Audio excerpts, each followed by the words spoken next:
Volume 4, Chapter 501, 3rd of October, 1944.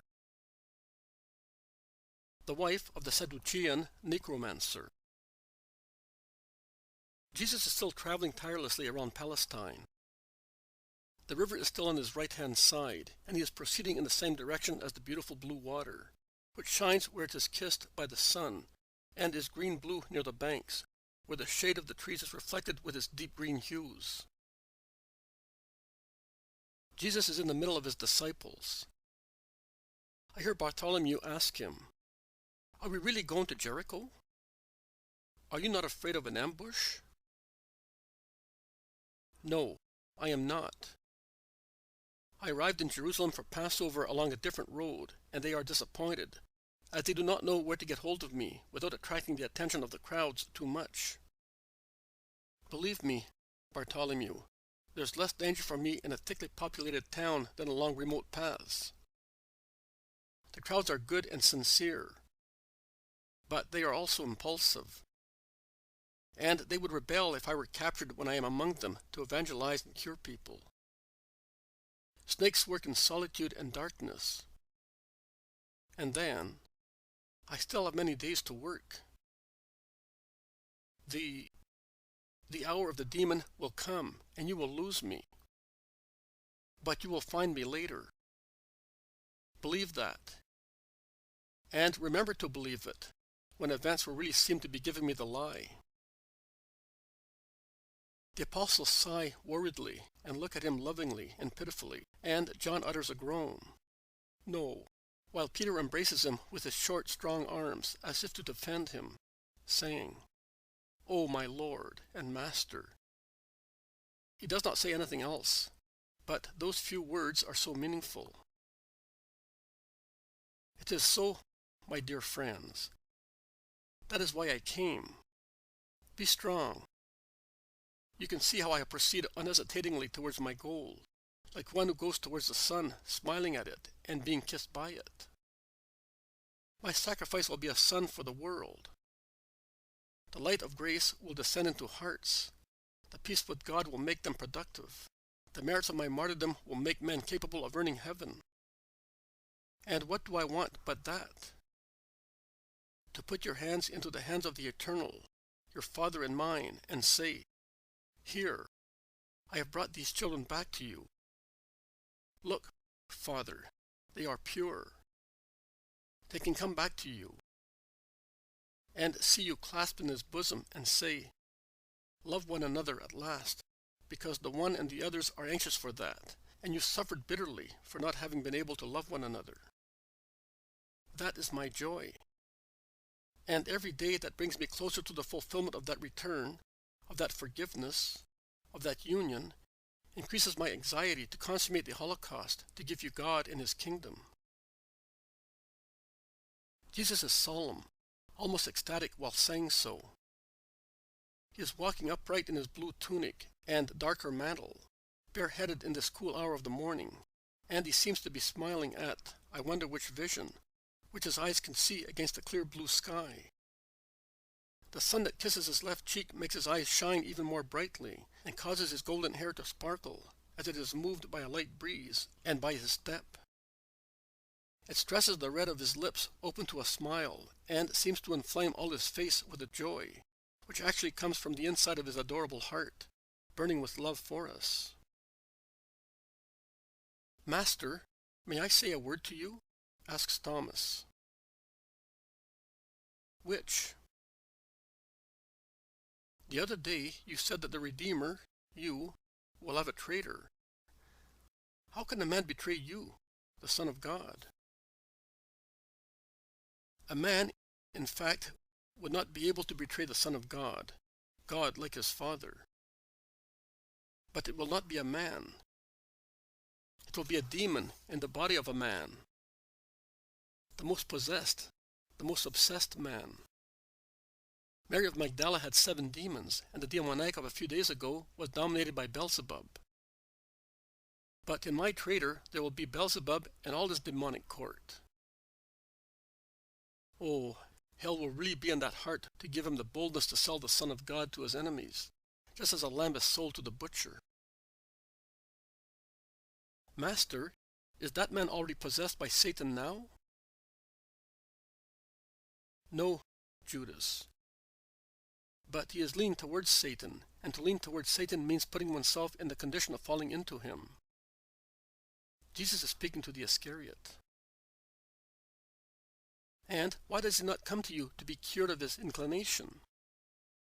Does he know he has such inclination, or does he not know? If he did not know, he would not be guilty, whereas he is, because he knows that he tends to evil, and that he does not persist in his decision to emerge from it. If he persisted, he would come to me, but he does not come. Poison penetrates, and my closeness does not cleanse him, because he does not want it. He avoids it. Your error, O man. You fly from me when you need me most. Jesus has replied to Andrew. But has he ever come to you? Do you know him? And do we know him? Matthew, I know men even before they know me. And you know that, and your companions know. I called you because I knew you. But do we know him? Asks Matthew, insisting. And is it possible for you not to know those who come to your master? You are my friends and share food, rest and fatigue with me. I have even opened my house to you, the house of my Holy Mother. I take you there so that the air one breathes in it may make you capable of understanding heaven with its voices and orders. I take you to it as a doctor takes his patients, as soon as they recover from a series of diseases, to healthy springs which may fortify them, overcoming the remains of the diseases which may become harmful again. So you know everyone coming to me. In which town did you meet him? Peter. It's true, Master. I am worse than a gossipy woman. Forgive me. But it is love, you know. Yes, I know, and that is why I tell you that your fault does not disgust me. But get rid of it. Yes, my lord. The path narrows, limited by a row of trees and a small ditch, and the group stretches out lengthwise. Jesus is speaking to the Iscariot, to whom he gives instructions for expenses and alms. All the others are behind, in twos. In the rear, there is Peter, all alone. He is thoughtful. He is walking with his head bowed, so engrossed in thought that he does not realize that he has been outdistanced by the others. Hey, you, man! A man on horseback shouts to him. Are you with the Nazarene? Yes. Why? Are you going to Jericho? Are you anxious to know? I don't know. I follow the Master, and I don't ask questions. Wherever he goes, all is well done. The road is the Jericho one, but we might go back to the Decapolis. Who knows? If you want more information, the Master is over there. The man spurs his horse, and Peter makes a strange grimace behind his back and mumbles, I don't trust you, my handsome man. You are a lot of dogs, all of you. I don't want to be the traitor. I swear to myself, this mouth of mine shall be sealed. There you are, and he makes a sign on his lips as if he were locking them. The man on horseback has joined Jesus. He is speaking to him, and that gives Peter the opportunity to join the others. When the man departs, he waves his hand to the Iscariot. Nobody notices it, except Peter, who is at the rear of the group. And he does not appear to be approving of the greeting. He takes Judas by the sleeve and asks him, Who is he? Do you know him? How come? By sight. He is a rich man of Jerusalem. You have friends in the upper classes. Well, providing it is all right. Tell me, is he the ox-faced man who tells you so many things? Which things? Well, the ones you say you know about the Master. Me? Yes, you. Don't you remember that stormy evening? At the time of the spate? Ah, no. But are you still thinking of words spoken in a moment of ill humor?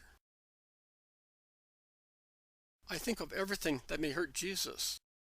Things, people, friends, enemies. And I am always ready to keep the promises I make to whoever wants to harm Jesus. Goodbye. Judas looks at him in a strange way while he goes away. There is amazement, sorrow, anger, and I would say something else. Hatred. Peter joins Jesus and calls him. Oh, Peter, come. Jesus lays his arm on Peter's shoulder. Who was that hispid Judean? Hispid, Peter? He was smooth and scented. He had a hispid conscience. Don't trust him, Jesus. I told you that my time has not yet come. And when it comes, no mistrust will save me, if I wanted to be saved. Stones also would shout and would form a chain, if I wanted to save myself. It may be, but don't trust. Master? Peter? What is the matter? Master, I have something to tell you, and a burden in my heart. A thing? A burden? Yes, the burden is a sin, the thing an advice. Start from the sin. Master, I hate. I am disgusted, yes, if I do not hate because you do not want us to hate. I am disgusted at one of us. I seem to be near a den from which the stench of snakes in heat comes out, and I would not like any of them to come out to injure you. That man is a mass of snakes, and he himself is in heat with the demon. How do you infer that?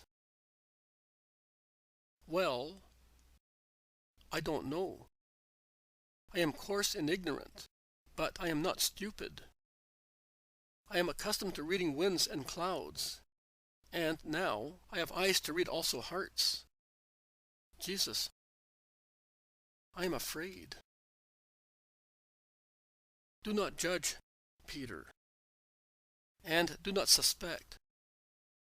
Suspicion creates chimeras, and one sees what is not there.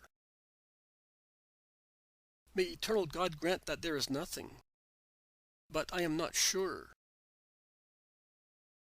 Who is it, Peter? Judas of Nazareth. He boasts of having important friends, and even a short time ago that ugly face greeted him as one greets a well-known person. He did not have such friends previously. Judas is the one who receives and hands out money. He has the opportunity to approach rich people. He is clever. Yes, he is clever. Master, tell me the truth. Do you not suspect? Peter, you are so dear to me because of your heart. But I want you to be perfect. Who does not obey is not perfect.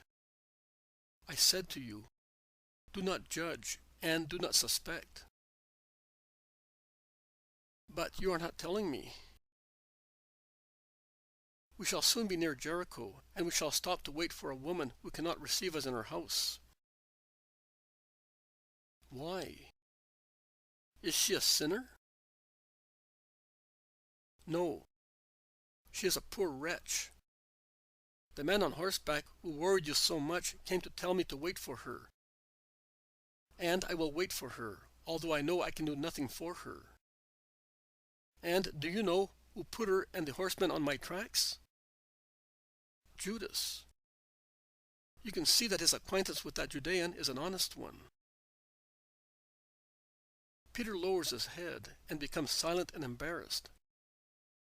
Perhaps he is not yet convinced and is still curious, but he is silent.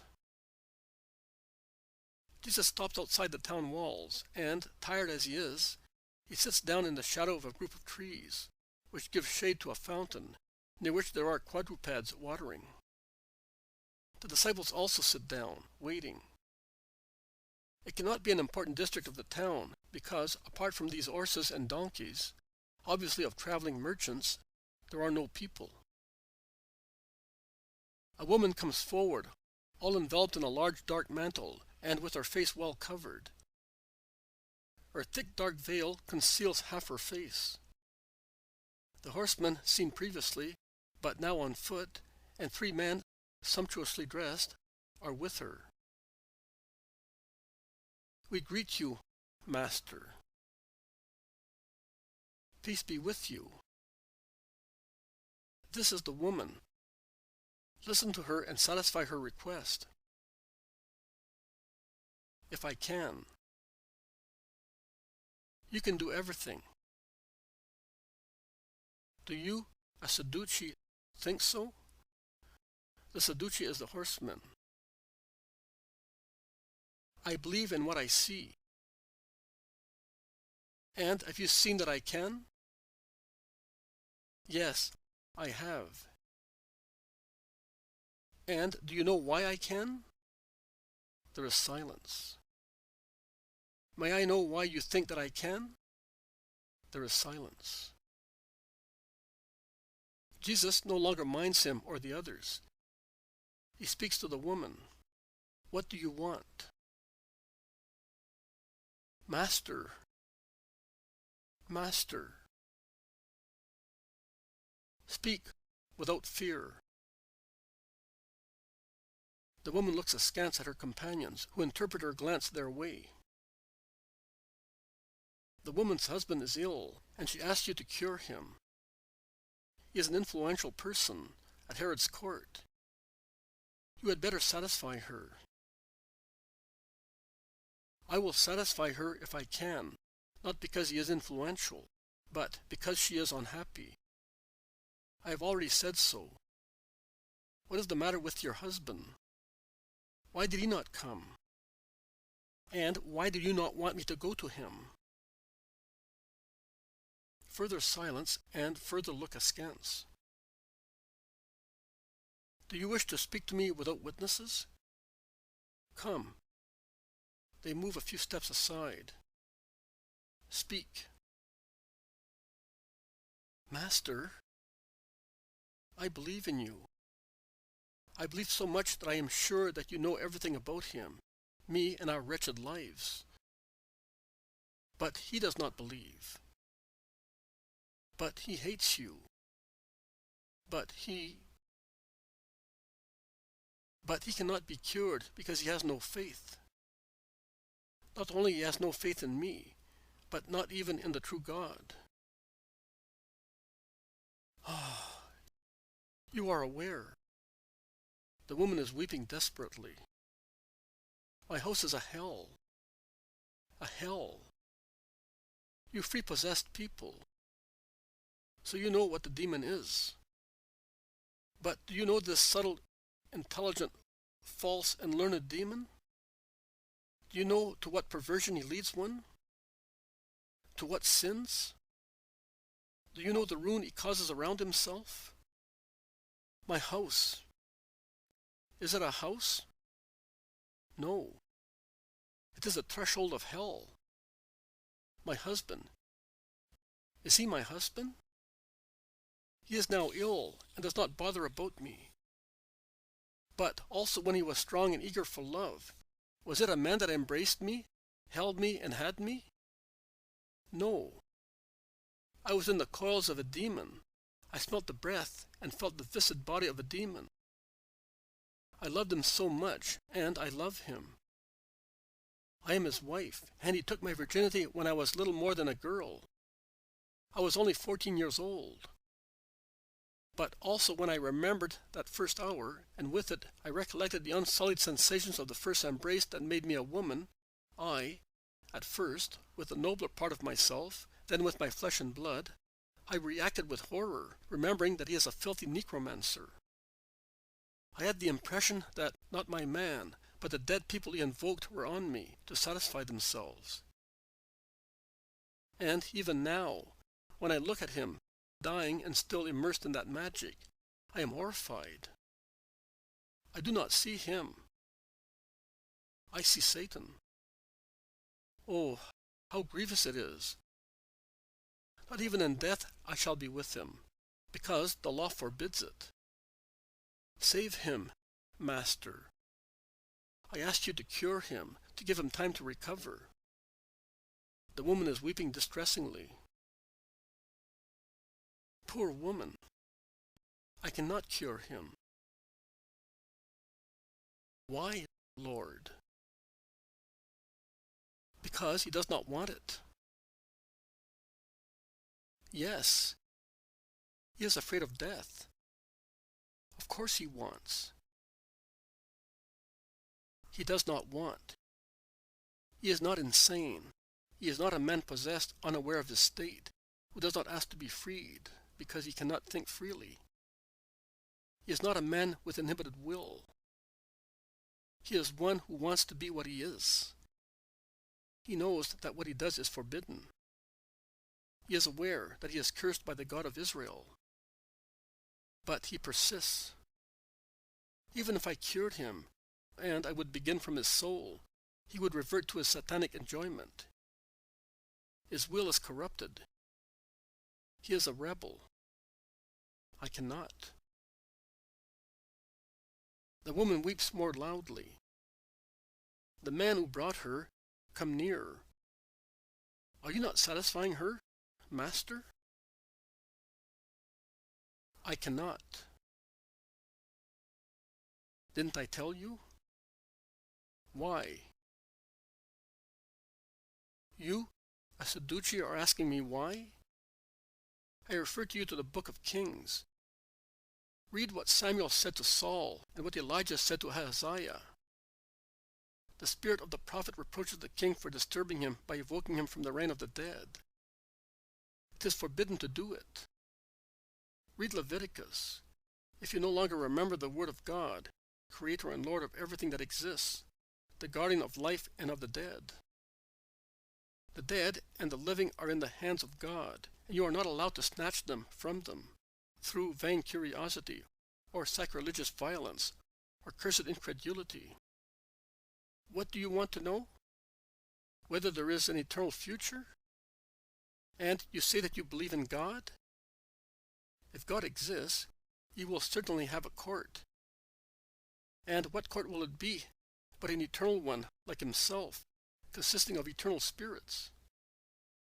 If you say that you believe in God, why do you not believe in his word? Does his word not say, "You shall not practice divination, you shall not observe dreams"? Does it not say, "If a man has recourse to magicians and diviners, and will fornicate with them, I shall set my face against that man, and outlaw him from his people"?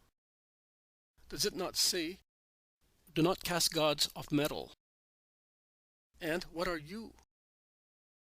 Samaritans and lost people, or are you children of Israel? And what are you? Fools or men capable of reasoning? And if by reasoning you deny the immortality of souls, why do you evoke the dead? If the incorporeal parts that animate man are not immortal, what remains of man after death? Rottenness and bones, dry bones emerging from a wriggling mass of worms. And if you do not believe in God, and you have recourse to idols and signs to be cured and obtain money, responses, as this man did, whose health you are asking to be restored, why do you cast gods and believe that they can tell you words, which are more truthful, holier, and more divine than the words God speaks to you? I will now give you the same reply that Elijah gave Ahaziah.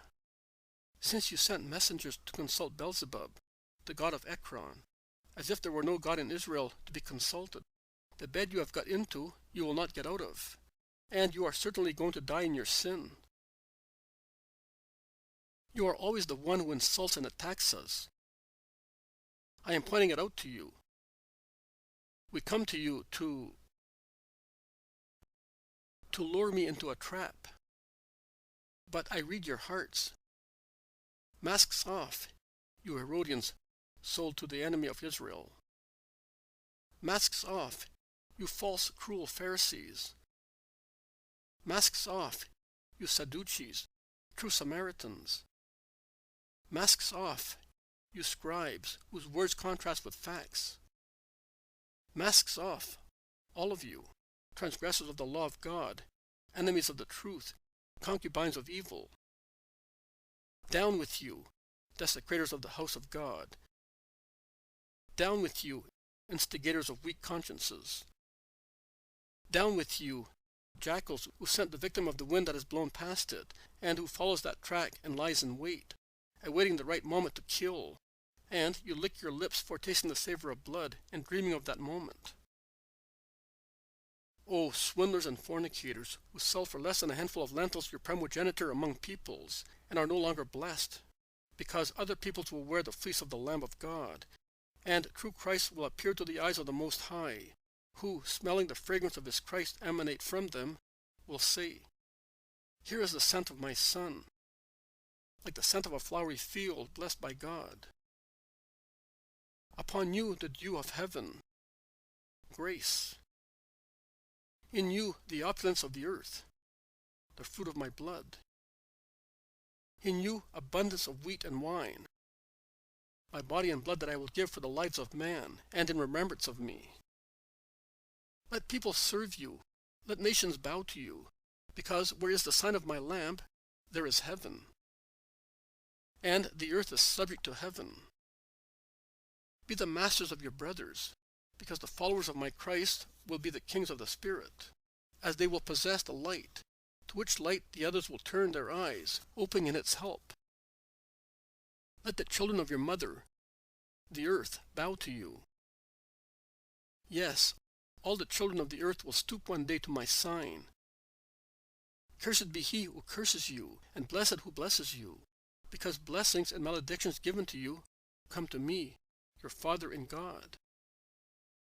That is what he will say, O fornicators who fornicate with Satan and his false doctrines, whilst you could have the true faith of the beloved spouse of your souls. That is what he will say, O murderers, murderers of consciences and murderers of bodies. Here are some of your victims. But if two hearts have been murdered, there is a body that will be in your possession only for the time of Jonah. Then, joined in its immortal essence, it will judge you. Jesus is terrible in this severe reproof. Terrible. I think that he will be more or less like that on Doomsday. And where are those murdered people? You are talking nonsense. You are a concubine of Beelzebub. You fornicate with them and work miracles in his name. You cannot work one in our case, because we are friends of God. Satan does not drive himself out. I expel demons. So in whose name do I do it? Silence. Answer my question. It is not worthwhile bothering with this demoniac. I warned you. You did not believe me. Let him tell you. Answer, you mad Nazarene. Do you know the Sheman Florask? I do not need it. Did you hear that? Another question. Have you been to Egypt? Yes, I have. See? Who is the Necromancer, the demon? How horrible. Come, woman. Your husband is a saint compared to him. Come. You will have to be purified. You have touched Satan. And they go away, dragging the woman who is weeping with clear gestures of aversion. Jesus, with his folded arms, watches them with flashing eyes. Master! Master! The apostles are terrorized by both Jesus' vehemence and by the Judean's words. Peter asks, and even bends down while speaking, what did they mean with those last questions? What is that thing? What? The Shearman Florask? Yes. What is it? Forget about it. They are mixing the truth with falsehood, God with Satan, and in their satanic pride they think that God, to yield to the wishes of man, has to be implored by means of his tetragrammaton. The Son speaks the true language with his Father, and by means of it, to the reciprocal love of Father and Son, miracles are performed. But why did he ask you whether you have been to Egypt? Because evil makes use of the most harmless things to make charges against those it wants to strike. My stay when a child in Egypt will be among the counts of indictment in their hour of revenge. You, and those who come after you, must know that with shrewd Satan and his faithful servants, double astuteness is required. That is why I said, be as cunning as snakes besides being as simple as doves, so as to put only the minimum of weapons in the hands of the demons. And even so, it is of no avail. Let us go. Where, Master? To Jericho? No. We shall take a boat and go back to the Decapolis again. We shall go up the Jordan as far as Enon, and then we shall land. On the shores of Gennesaret we will take another boat and sail to Tiberias, and thence to Cana in Nazareth. I am in need of my mother, and you need her too. What the Christ does not do with his word, Mary does with her silence. What my power does not do, her purity does. Oh, my mother. Are you weeping, Master? Are you weeping? Oh, no. We will defend you. We love you. I am not weeping and I am not afraid because of those who hate me. I am weeping because of hearts harder than jasper, and I can do nothing for many of them. Come, my friends. They go down to the bank, and they go up the river in a boat. It all ends thus. Jesus says, you and he who guides you ought to meditate for a long time on my reply to Peter.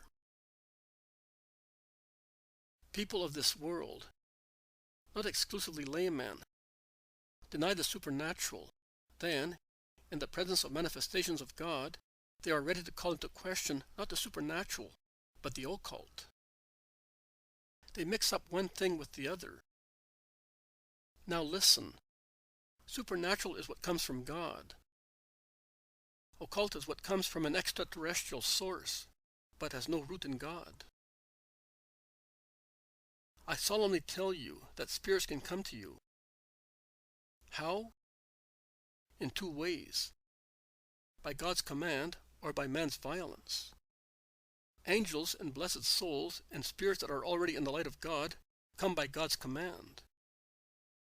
By man's violence, those spirits can come over whom also a man has control, as they are immersed in regions lower than the human ones, in which there is still a remembrance of grace, although it is not an act of grace. The former comes spontaneously, obeying one order only, mine. And they bring the truth that I want you to know. The latter come through a complex of joined powers. The power of an idolatrous man joined to the powers of Satan idol. Can they give you the truth? No. Never. Absolutely never. Can a formula, even if taught by Satan, band God to man's will? No. God always comes spontaneously. A prayer can join you to Him, not magic formula. And if someone should object saying, Samuel appeared to Saul, I say, not by deed of the sorceress, but by my will in order to rouse the king rebellious to my law. Some people may say, and what about the prophets? The prophets speak through knowledge of the truth which is infused into them directly or through angelic ministry. Others may object. And what about the writing hand at Belshazzar's banquet? Let those read Daniel's reply. You also have defied the Lord of heaven, praising gods of silver, bronze, iron, gold, wood, stone, which cannot either see, hear, or understand. But you have not given glory to the God who holds your breath and every movement of yours in His hands. That is why He has sent the finger, which was sent spontaneously, while you, a foolish king and a foolish man, were not thinking about it, and were intent on filling your stomach and swelling with pride. The finger of that hand that wrote what is over there. Yes. At times, God admonishes you by means of manifestations that you call mediumistic, which, in fact, are the compassion of a love that wants to save you. But you must not wish to create them yourselves. Those created by you are never sincere. They are never useful. They never bring any good. Do not become enslaved to what ruins you. Do not say and believe that you are more intelligent than the humble people who submit to the truth which has been deposited for ages in my church, only because you are proud people seeking, through disobedience, permission for your illicit instincts. Go back and remain in the discipline, which is centuries old. From Moses to Christ, from Christ to you, from you to the last day, it is that one and no other one. Is your science really science? No. Science is in me and in my doctrine, and man's wisdom is in obeying me. Curiosity without danger? No. Contagion of which later you suffer the consequences. Do away with Satan if you want to have Christ. I am the good one, but I will not cohabit with the spirit of evil. Either I or he. Make your choice. O my mouthpiece, say this to whom it is to be said. It is the last voice that will go to them. And you, and he who guides you, must be prudent. Proofs become counterproofs in the hands of the enemy, and of the enemies of my friends. Be careful. Go with my peace.